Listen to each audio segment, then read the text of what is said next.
Welcome back to Survival on Purpose. My name is Brian. Thanks for joining me. This video is going to be yet another look at what I'm calling the formal version of the Battle Horse Knives Highlander.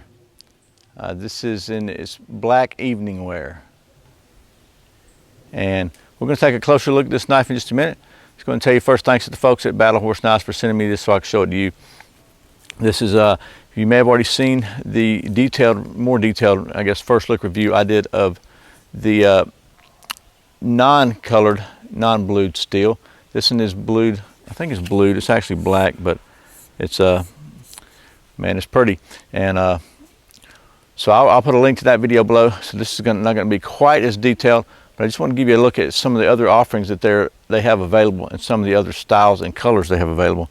And this also comes with a Kydex sheath, and we'll take a look at that. So let's do a little close-up stuff and talk about specs real quick, just in case you didn't see the other video. Okay, once again, this is the Battle Horse Knives Highlander flat ground model. This one happens to be in what I'm calling formal black attire with a black blade, a black micarta handles, and a black leather Kydex hybrid sheath. If you didn't catch the first video, this knife features a 5-inch cutting blade with a 10 1/8 inch overall length. The full tang blade is made of 01 tool steel. This particular model is a full flat grind. It is also available in a Scandi and a saber grind. Okay, so that was some of the specs and close-ups of this beautiful knife. I got to show you, this thing is sharp. I know it's been a while since I did this. Not a big cut, but I mean, I just barely touched it because I was trying to put stuff around in front of the camera, and it wound up slicing the crap out of me. So they're doing a great job on their edges here. Let me wipe up blood on my pants here. I'm at Boy Scout camp, so that's allowed. So anyway, I did the other review of the 01 tool steel non-colored blade and with a leather sheath, and they were kind enough to send me this. So I thought this is really the in my opinion, the cream of the crop. This is the sorry, my preferred blade style. I like the black. I like the black handles. I like the Kydex sheath. It's really nice. So let me just show you the sheath real quick. Let me put this knife down so I don't cut myself again. Okay. So this is a pretty nice one of those hybrid sheaths. It's got a leather backer. This also comes with a very nice ferro rod loop on the leather. It's got the tensioner here, and if you saw when you put the let me put this in for you. When you put it in the sheath, it's got a pretty good bit of retention, just like it is. But when you pull this little tensioner up, and it's just a screw that tensions it up, this thing, you can't get it out. I mean, it's in there tight. But just push the sheath, the little button up, and it's got a nice little thumb push here. Push it off, it comes right out. So you can adjust the tension to whatever you like for carry. And then, not really a dangler style, but kind of just a regular belt style. But very well put together, very well made. It's got 4 screws holding it on, as you can see. Some lashing holes here also.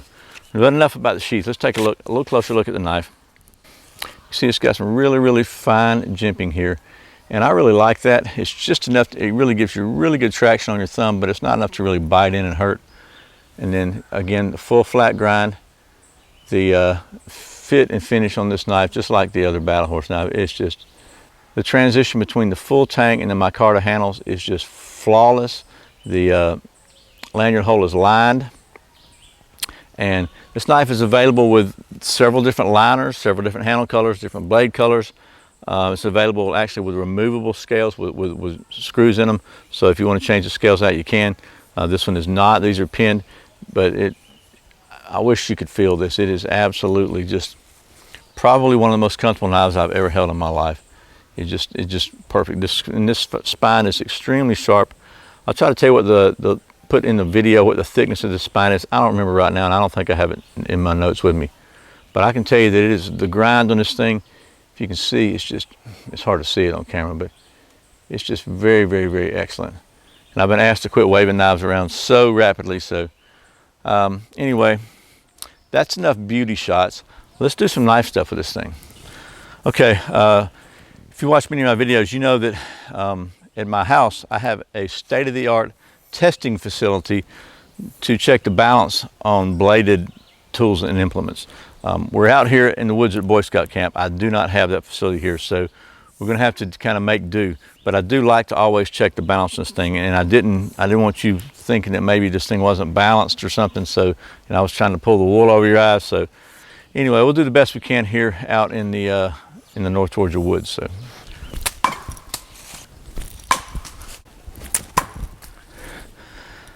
Still needs a little calibration. When working with this primitive testing equipment, it's, you do the best you can, right?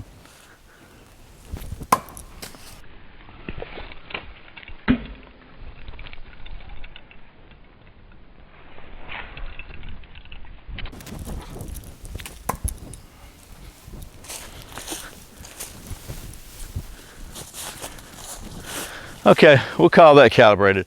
There you go. I'm leaving the calibration footage in, by the way. A, because it's the real world, and B, because I just want to show you that this thing did take a couple of licks on the handle, and I've got lesser blades that, honestly, that would have affected the handle tightness. I'm checking this thing really closely right now because it's rock solid. I mean, there's no negative effects. I'm sure the folks at Battle Horse Knives are going to cringe if they see this, but I'll just tell you, this thing is tough. Now, again, let me give my standard disclaimer. I do not recommend that you test your knives in this way in any shape or form. Never ever throw a knife. It's extremely dangerous. There's no reason whatsoever to do it, especially not a knife like this. This knife is not designed to be thrown. If you're going to do that, use a task-specific throwing knife. That's generally just one piece of steel. But you take a chance on damaging a really nice knife by doing so. Not to mention you take a chance on getting hurt. But this one's none the worse for wear. So that's just a little plus, a plus result from the primitive testing we got going here. So now let's do some nice stuff. Okay, so I've got some dead wood here. I don't know what it is for sure, but do a little chopping with this thing. It's not a chopper. It's not designed to be a chopper, but it's got a a 5-inch blade. So we'll see. At least we can try to chop us out something out here to use. And again, it's not a chopper, and it's not even designed for that. And chopping can be especially hard on knives because it's just an extra shock, even more so sometimes than batoning. But what I thought we'd do is just try to get a little bit through this and break it. Now we have a baton we can use. So now we'll baton through this one. And I did some heavier batoning on the other one. The other video of the other Highlander. So we won't do that here. We'll just go ahead and do some cross grain batoning. My baton's wearing out here. All right, so see if we can get it off there. And we should be able to break that now, which is exactly what I would do in a quote real world situation. So there, we got it broken now. So it's been raining out here for several days, every day. Crazy. We went down the river yesterday and got hailed upon, believe it or not. Hailed on the river, doing some whitewater rafting, so that was unusual. But just to show you, this is really dry wood. I'm going to take this thing now and just split it out. It's got a little knot right here.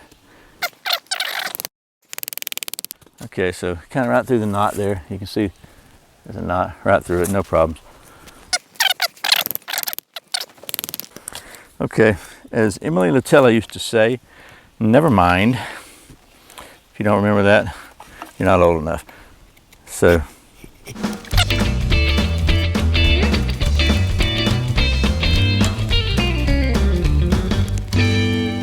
okay, so I got some pretty decent feathers here. I'm not going to try to build a fire out here because it wouldn't be safe if I did get one going, even though everything is soaking wet. But we're going to see if we can at least get a little fire going. Okay, so everything's wet. This wood seems to be pretty dry. Got my homemade fire steel here, and we're just going to see if we can get a flame going here anyway. And it pushes and sparks out there too.